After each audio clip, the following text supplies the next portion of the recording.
A holy dancer from Ceylon leads us into the spinning universe of dance, where both beauty and variety at first seem endless and bewildering. For every spoken language, there's an accompanying language of movement, each one carrying messages from the heart of a society.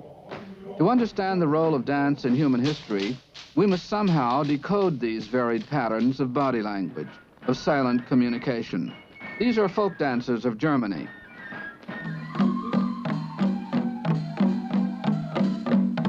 These, whirling dervishes of Turkey.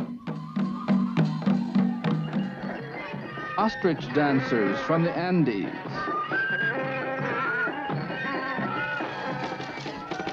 Funeral maskers from the Sudan.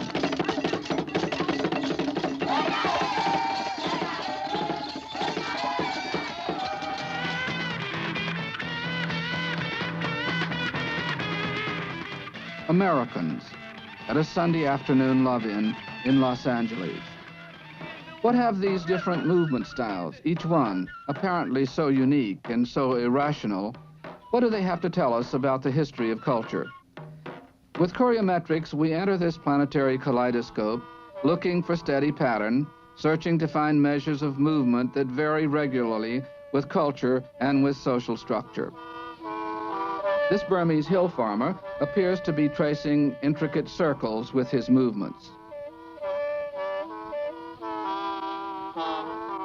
We'll begin our search here, observing the tracing of the limbs through space. And in part one, test out a sort of human geometry of the dance. The straight line arm movements of these Navajo girls define a one-dimensional system, in contrast to the curving, two-dimensional arm style of these Spanish girls.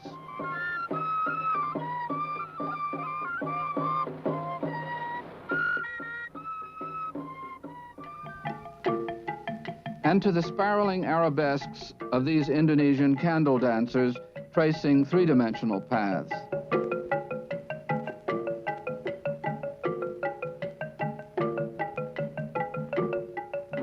The up and down bouncing and linear arm shaking of these New Guinea dancers shapes a one-dimensional style, contrastive to the curving two-dimensional gestures of these Polynesians,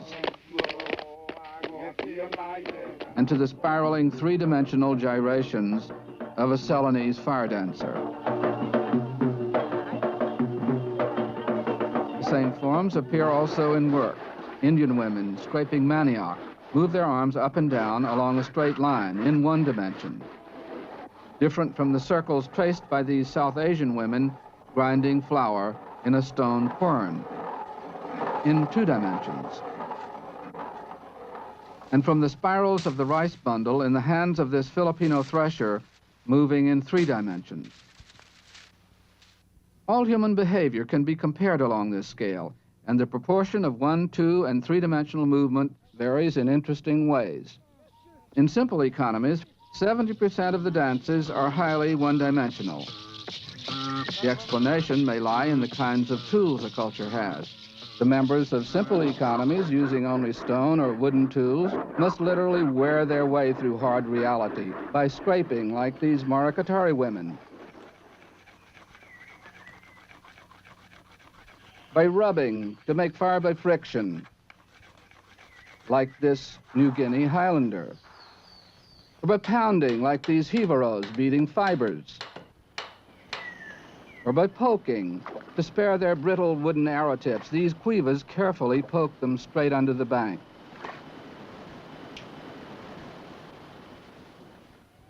By jabbing, this Eskimo game puts a premium on the hunter's skill at straight jabbing.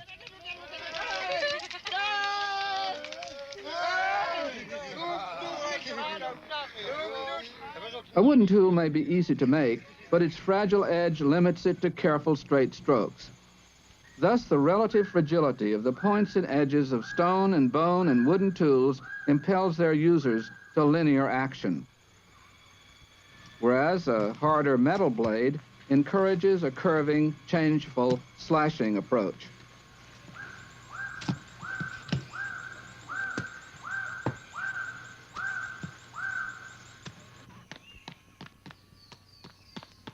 where the Australian must chip away with little straight strokes so as not to break the point of his wooden chopper, this Malay can swing his steel axe in wide, forceful curves.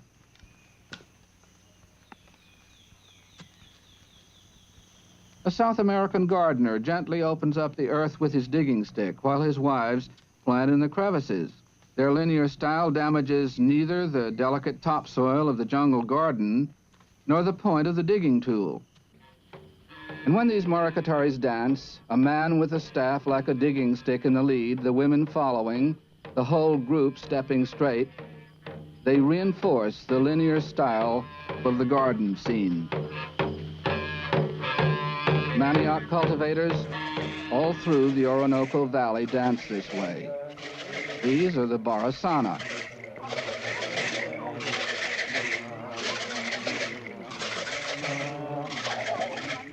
Among the nearby Cuiva, every dancer wields a staff.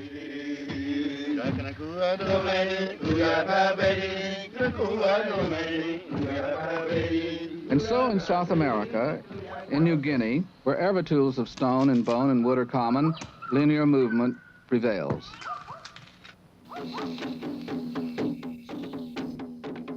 The jerky bounce, so common in Melanesian dance, shows how dance can reinforce the elements of everyday movement style.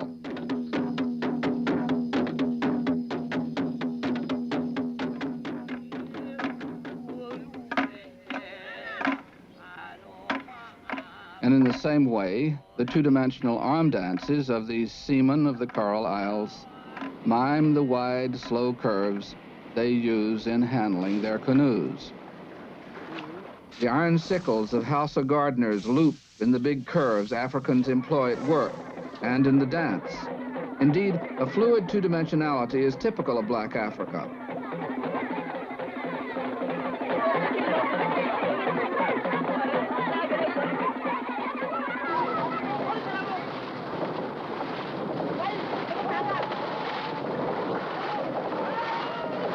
Afro-American boatmen battling a wild Dutch Guiana river.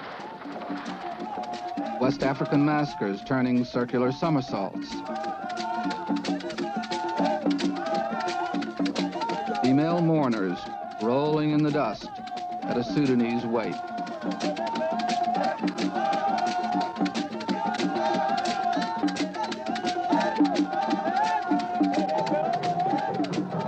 Dogon headdresses sweeping round like sabers.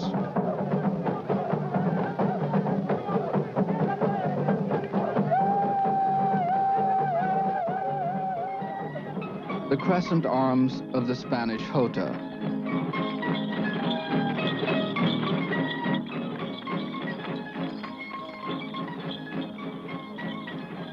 A Yugoslav farmer swinging his steel scythe in the wheat. All these are typical examples of curving movement from cultures that use metal tools. Indeed, where metal is traditional, more than 80% of the dances are likely to be strongly curvilinear. Perhaps metal benefited mankind by permitting a more flexible approach to tasks. Metallurgy and two-dimensionality are related to increases of productivity and centralization of government. Three-dimensionality, illustrated in this scene of the military art of South India, further illustrates the tie between curving movement and increasing stratification.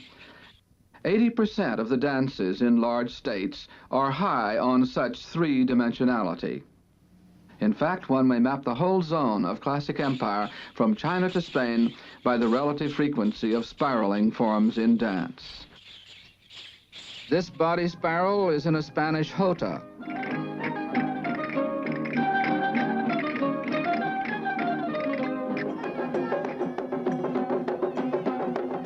These are candy dancers of Ceylon spinning curves into spirals.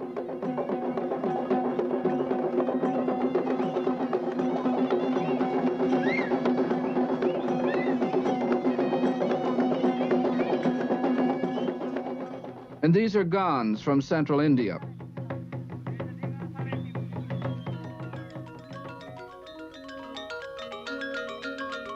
Flexible three-dimensionality adorns both the dance and the music of ballet. and can be seen in the multidimensional approach of a Balinese sculptor to his three-dimensional work.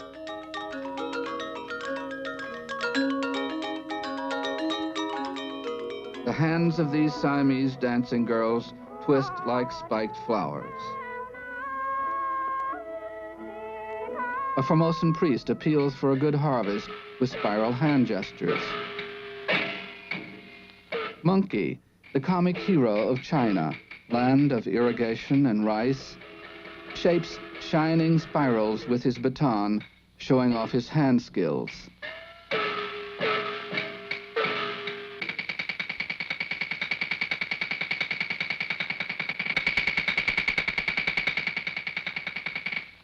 The Japanese harvest ceremony features elaborate spirals in tight synchrony.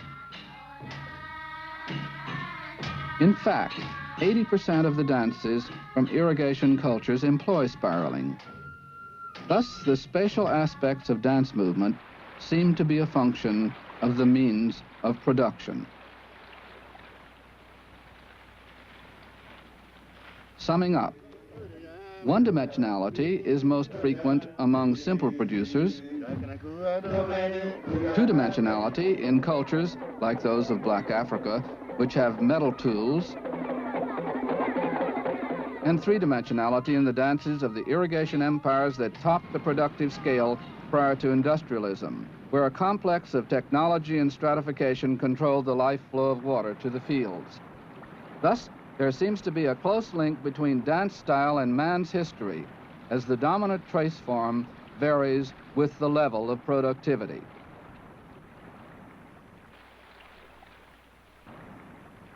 The second measure of dance style concerns the middle of the body. One observes whether the chest, shoulders, belly, or hips are moved out of line with each other. This we term multi-unit style. Or whether the torso is handled as one segment in single-unit style. On screen right, note the multi-unit trunk use, 90% of which occurs with full agriculture. On screen left, single unit, accounting for 87% of the dances of simple producers. This contrast between solid and articulated trunk styles also varies with climate. About 90% of multi-unit dances occur in warm latitudes. Multi-unit is tropical. Contrary-wise, 85% of the dances from cultures in cold latitudes employ a block-like posture, as notable among these modern Ainu as among their ancestors, dancing at a ceremony of bear sacrifice.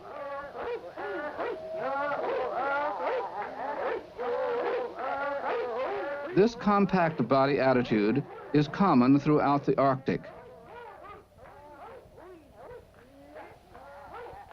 It provides a solid base for the hunter's heavy work on the ice in the far north where big game is plentiful.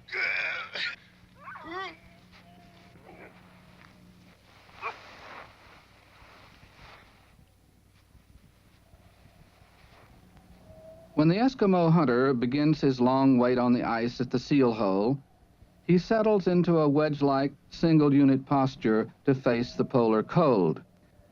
Meanwhile, his womenfolk must stay inside to keep the baby alive at the fire. This division of labor is essential wherever there's an annual season of severe winter weather. The women's play arouses the child to whole body exertion and a solid body attitude that the Arctic hunter needs for his heavy work in the cold. Actually, variants of this posture occur all round the perimeter of the Pacific among hunters and descendants of hunters whose lives depend upon a single powerful spear thrust. This Australian Aborigine, reviving an ancient ritual, employs this rigid posture. And east across the Pacific, we find it again among the hunters of Mato Grosso and Patagonia in South America. This Umatina Indian is stalking a fish along a riverbank. He shoots it.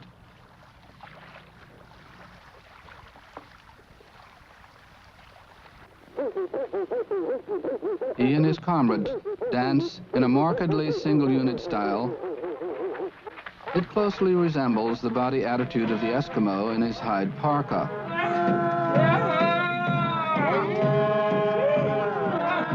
Among hunters, the man is usually stage center, dramatizing his food-getting role, while women watch appreciatively at the side. Thus, the hunter-fisher single-unit stance, brought from Siberia, reinforced by life in the American Arctic, passes south. It shapes the dance style of the salmon fishers of the northwest coast.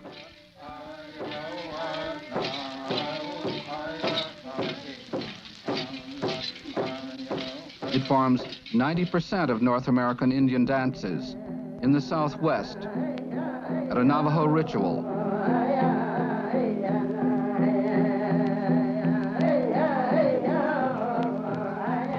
On the sunny dance plazas of the Pueblo Indians.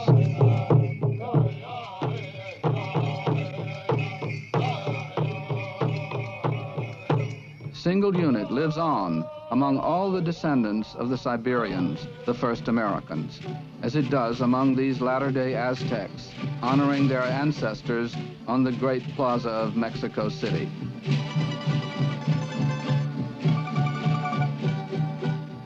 Single unit also accounts for about 90% of the dances of South American Indians. Note the solid stance in the work of these Chapaya Indians, descendants of the Incas, and in their sober dance to panpipe and drum.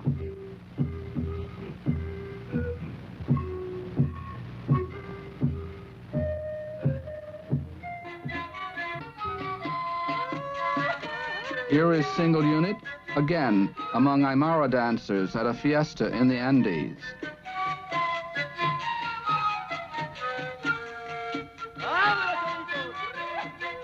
And from the mountains through the Amazon basin, the solid block-like torso is universal, as among these Kamayura of the Chingu.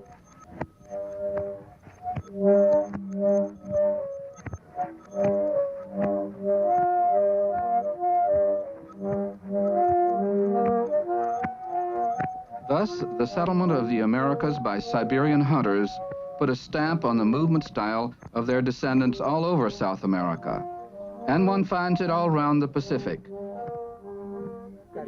Australian dance is more than 90% single unit.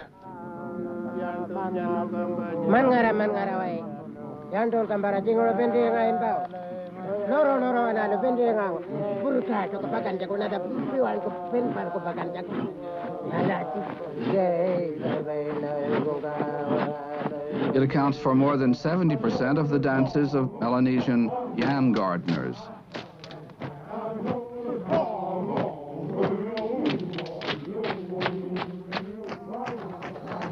And though less frequent in Malaysia, single unit torso is striking among these Indonesian hunters, the Mentawai.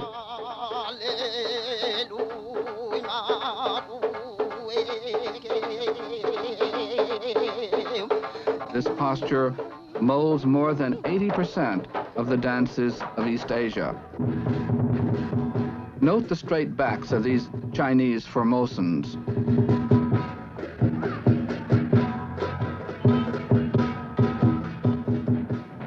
It dominates Japan.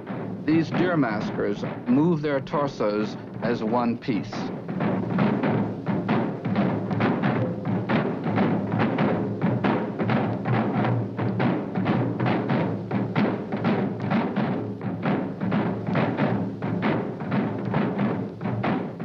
Great cold northern plains of Eurasia, stretching from Siberia to Europe, have been another avenue of influence for the northern hunter style. In Tibet, monks increased the fearsomeness of their demon dances by turning like stone statues.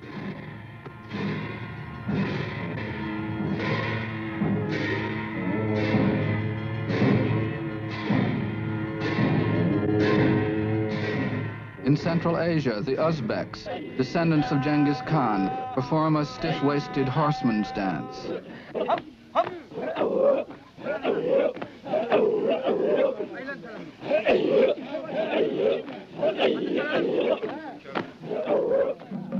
Turkish dervishes whirl with a quiet middle body.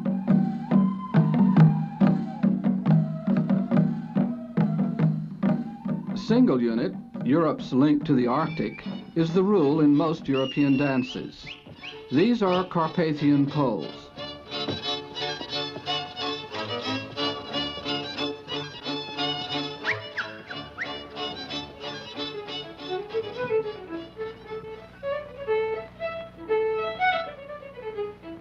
Note the ramrod straight backs of these Hebridean Scots.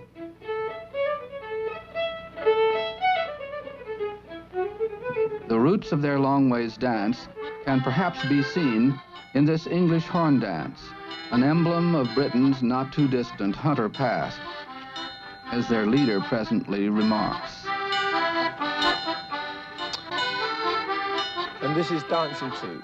Believe it or not, they've been doing this in England for over 1,000 years.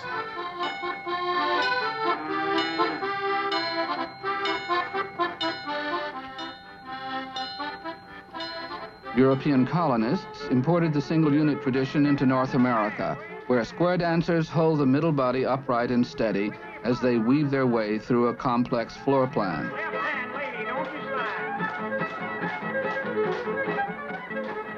It's America's uniqueness that here the undiluted single unit style encounters and lives with its opposite, the multi-unit style of Black America. The torso of this Harlem professional bursts out in high-speed energy that shifts between body parts. And he can flick into instantaneous synchrony with his partner.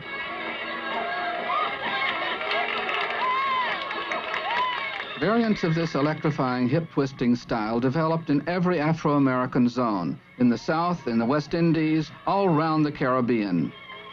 Their origin, of course, was in the dance of Africa.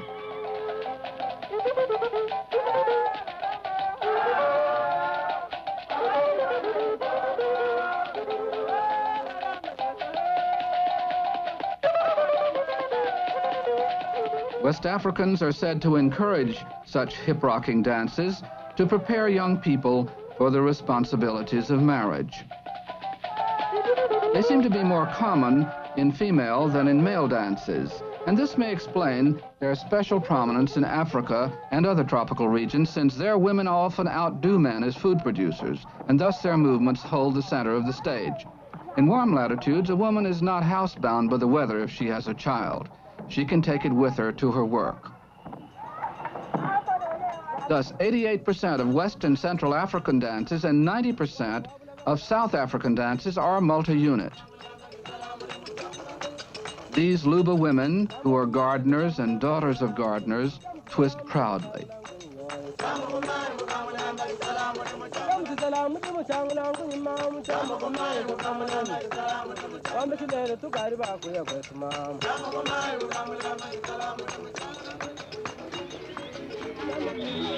A Chopi man shows off his pelvic skill and smiles. Multi-unit, 81% in East Africa, where a virtuoso accents his twist with tempo breaks.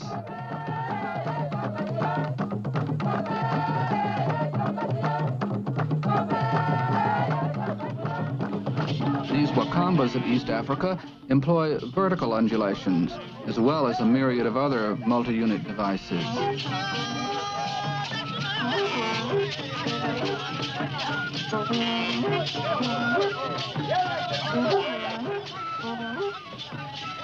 Vertical undulations of torso and head are the rule in this Maasai dance, as in many African pastoral groups.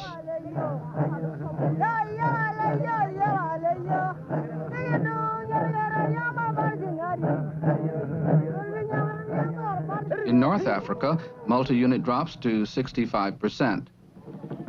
At the southern rim of the Sahara, black Arab girls come out to greet a camel caravan from the desert.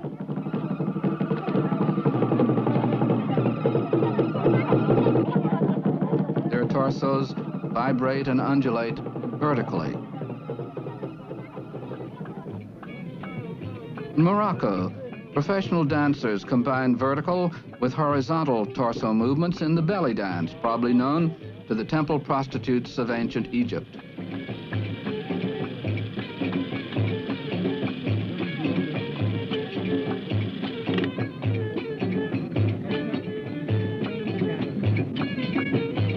Belly dancing is essential entertainment in North Africa and the Middle East, where respectable women once never showed themselves in public places, like this all-male bistro in Turkey.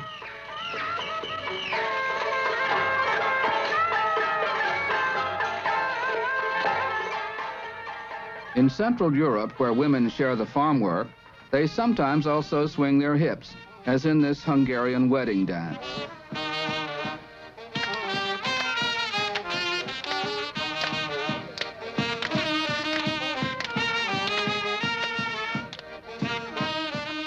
In the whole world of early agriculture, from the Danubian plain to India, fertility was a core value and sensuous dances were encouraged.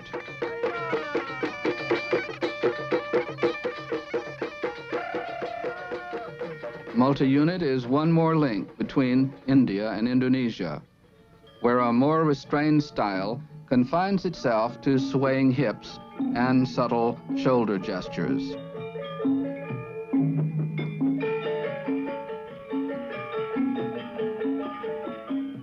The island track of the Malayo-Polynesians into the Pacific lies in a tropic zone, where women and children can share in the work of the men. Perhaps Polynesian migration may be traced by the diffusion of the fluid multi-unit style from island to island across the warm sea. These are children of Yap, a possible early stop on the Polynesian route into the Pacific.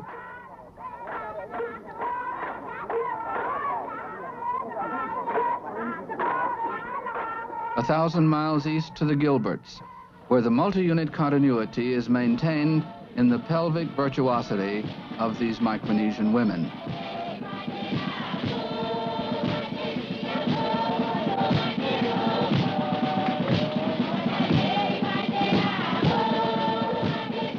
Pursuing the track of Polynesian culture into the far Pacific, we find the climax of the multi-unit style in the modern hula, the dance of all Western Polynesia.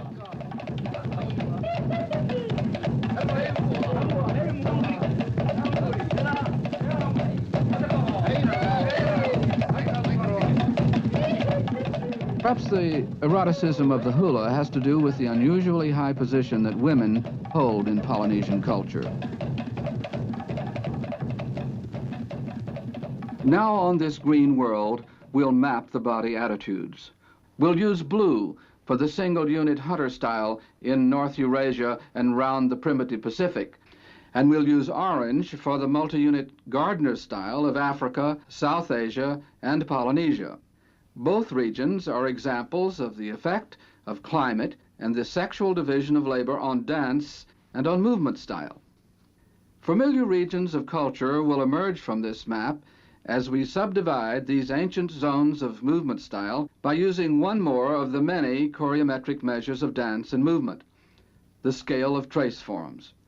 Remember, we note 3 geometric patterns. First, straight line movement in 1 dimension. Next, curving circular movement in 2 dimensions.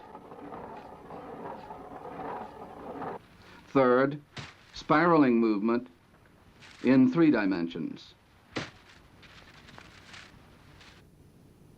Of these 3 types, one-dimensional movement is the major case in the Circum-Pacific.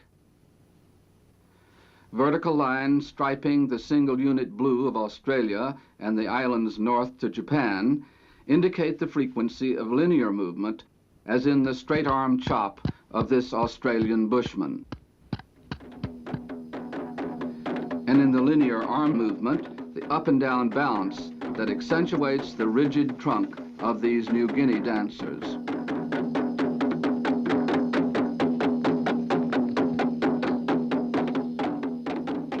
The same design of vertical lines on a blue background represents the main pattern we found in Siberian dancing, such as in this yakut processional. Straight stepping, the held one-unit trunk against the straight arm movement, even the linear jaws harp playing.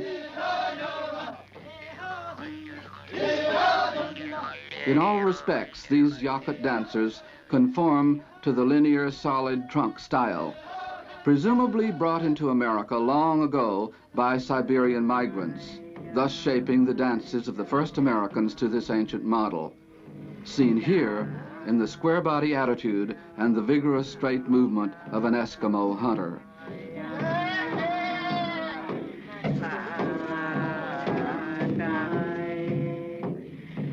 This style filled both North and South America with people. For example, among these Orinoco Valley Indians, the Siberian processional comes alive again in a ritual dance of solid trunk and linear movement.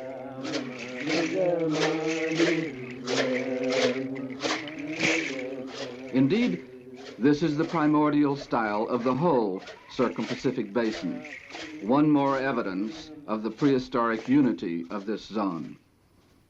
Europe and the Mideast belong to the zone of solid trunk, but in this region, curving trace form is the rule. Curving movement combines with the blue of solid trunk to give Europe and Mideast a distinctive pattern, seen in this stately springtime ritual from northern Spain.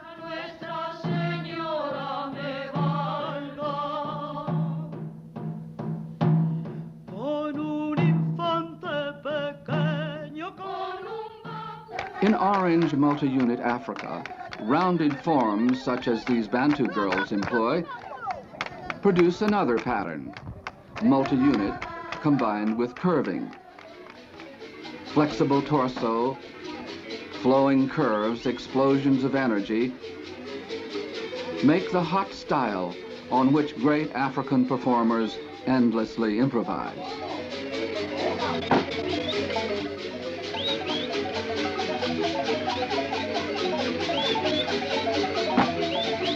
You see it in this Chopi ballet. And again in the dances of Black America, from Harlem to Rio. The Maritime Pacific is also a red multi-unit zone, where curving two-dimensional movement is the dominant trace form. Typically, these hip-rocking Gilbertese women use curving arm gestures, a combination seen again in the fluid, playful, erotic style of the modern Polynesian hula.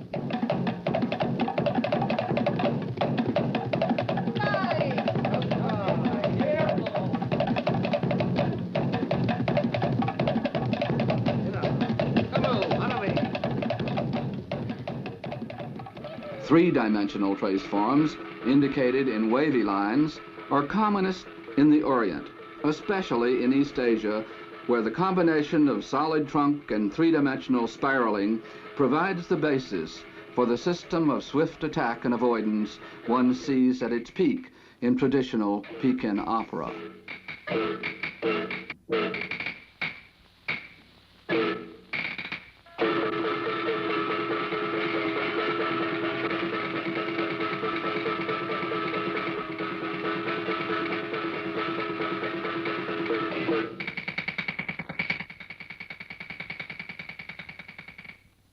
The wavy lines also point to the importance of three-dimensionality in South Asia and in Indonesia.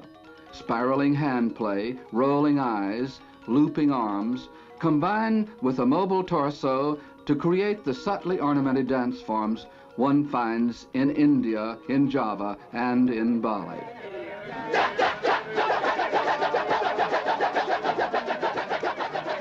In this peak moment in a contemporary version of Balinese dance drama, princely characters spiraling encounter the monkey army, mobile shoulders, and South Asian elaboration is joined to the seated dance of the Pacific.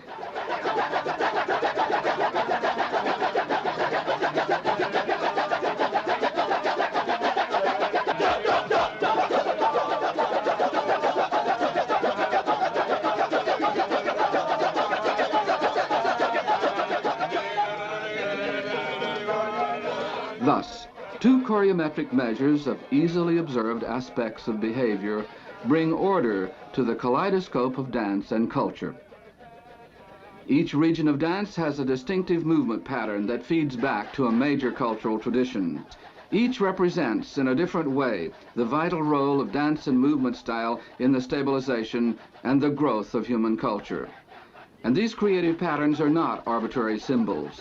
Instead, they represent the interplay of economic productivity and a climatically influenced division of labor on both dance and human history.